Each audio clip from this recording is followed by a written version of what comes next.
we are, of course, cautious of the fact that there must be an accompanying package of an economic stimulus out of the crisis in the event we all call for a lockdown or the government imposes that.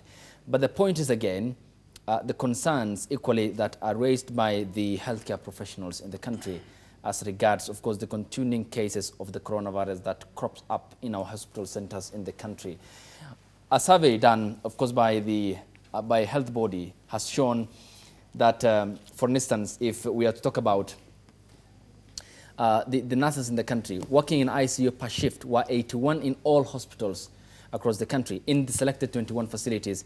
And the aspect which is of more concerning here is the percentage with which the ICU trained nurses in regard to other nurses. Kenyatta National Hospital, 93.8. The Moi Teaching Referral Hospital, 50%. Level 5 hospitals, 41.38%. Private hospitals, 23.79%. Mission hospitals, 21.28%. Even in the midst of that lockdown that we are all supporting, how do we then wrap in immunity our healthcare professionals who are at the forefront of all this? That is something I think I said once. It's not a matter of just having those few people. By us getting to have each and every healthcare facility and each and every healthcare person who is in any facility, regardless of the ones that are being in charge of the COVID or even the other normal persons, as long as we get to train them on the best way on how to curb this person, from the time it's a suspected person to the time it's confirmed. That is the best way we can protect us as healthcare personnel.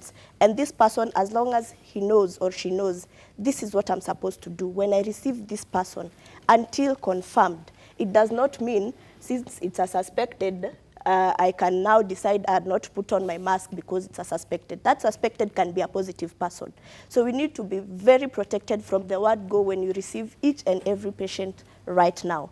How you are going to go about it, that full training is what is needed. We trained 1,200 people, but that is not sufficient.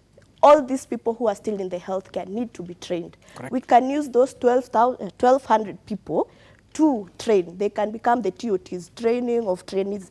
Correct. Train each people so that any person who enters into that health facility is able to curb and able to know the right steps and the proper way to sort this person out from the time the patient comes in to the time the patient leaves, whether it's a positive or a negative. Remember, we have people who are carriers. I can be a carrier.